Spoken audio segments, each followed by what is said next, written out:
ক্রমশ আইনের ফাঁসে জড়িয়ে পড়ছেন সোহম চক্রবর্তী।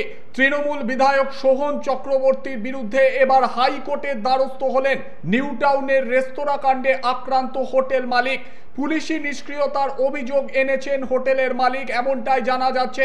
আরও বিপাকে সোহম চক্রবর্তী। এই মুহূর্তে বড় খবর, এবার হাইকোর্টের দ্বারস্থ হলেন নিউ টাউনের রেস্তোরাঁ কাণ্ডে আক্রান্ত হোটেল মালিক, এমনটাই জানা যাচ্ছে। বুধবার এই নিয়ে মামলা দায়েরের অনুমতি দিলেন হাইকোর্টের বিচারপতি অমৃতা সিনহা। তাহলে কি এবার কোর্ট বড়সড় সিদ্ধান্ত নিতে চলেছে?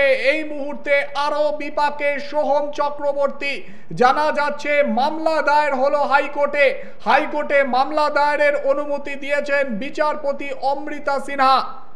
জানা যাচ্ছে শুক্রবার দিন সেই মামলার শুনানির সম্ভাবনা।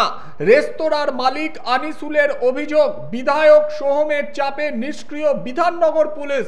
বিধায়ক সোহম চক্রবর্তীর বিরুদ্ধে কোনো পদক্ষেপ করছে না টেকনো সিটি থানার পুলিশ, এমনই অভিযোগ হোটেল মালিকের।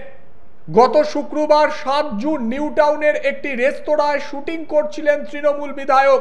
সেই সময় হোটেলের সামনে একটি গাড়ি রাখা নিয়ে সোহমের নিরাপত্তা রক্ষীদের সঙ্গে বচসা বাঁধে রেস্তোরাঁর মালিক আনিসুল আলমের। অভিযোগ, সেই বচসা গড়ায় হাতাহাতি পর্যন্ত। তিনি অভিযোগ করেন সোহম তাকে লাথি ঘুষি মারেন, ব্যবসা বন্ধ করে দেওয়ার হুমকি দেন। নিজের সপক্ষে যুক্তি দিতে গিয়ে বেশ কিছু ভিডিও ফুটেজও তিনি সামনে এনেছেন, কিন্তু তারপরও নিষ্ক্রিয় পুলিশ।